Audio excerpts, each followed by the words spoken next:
বলে যাই কথাগুলো একটু শুনেন। আমি কথাটা সব জায়গায় বলি, আল্লাহর কসম, যেদিন আমি হানজালার মৃত্যু আসবে, যেদিন আমি হানজালার মৃত্যু আসবে, হয়তো আমি কাফনের কাপড় পেঁচিয়ে শুয়ে থাকবো। কিছু মানুষ হয়তো বলবে তাড়াতাড়ি জানাজা পড়ান। আপনি আজকে অনেক বড় ব্যক্তিত্ব, আজকে আপনি কাফনের কাপড় পরে শুয়ে থাকবেন। যারা এক সময় আপনার আগে পরে চলতে চাইতো, যারা আপনার পাশে দাঁড়াতে চাইতো, যারা আপনার সাথে কথা বলতে চাইতো, যারা আপনার জন্য 10 মিনিট অপেক্ষা করত, তাকিয়ে দেখেন দুনিয়া কত স্বার্থপর।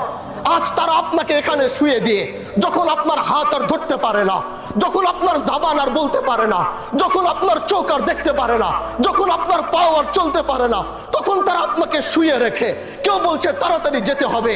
এটার থেকে সবক নাও দুনিয়ার মানুষ। তুমি যে দুনিয়ার পিছনে ভাগছো, এই দুনিয়ার আসমান তোমার নয়। তুমি যে দুনিয়া চলছো, এই দুনিয়া তোমার নয়। যে দুনিয়ার সময় তুমি দিচ্ছ, এই দুনিয়া তোমার নয়।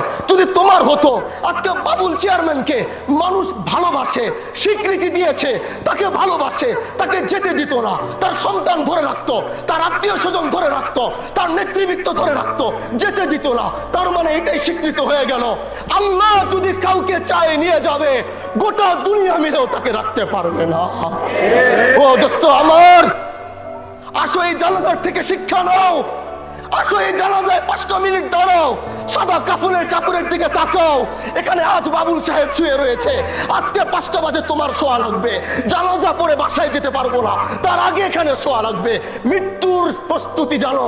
আল্লাহ আমাদেরকে নিয়ে ওই জায়গায় যাওয়ার তৌফিক দান করে। আল্লাহ তুমি মাফ করে দাও। দলে পরিচয় নয়, ব্যক্তিতে পরিচয়। দলে পরিচয় নয়, ব্যক্তিতে পরিচয়। নিজেকে আদর্শবান বানান, লোকে আপনাকে চাবে, লোকে আপনাকে ভালোবাসবে।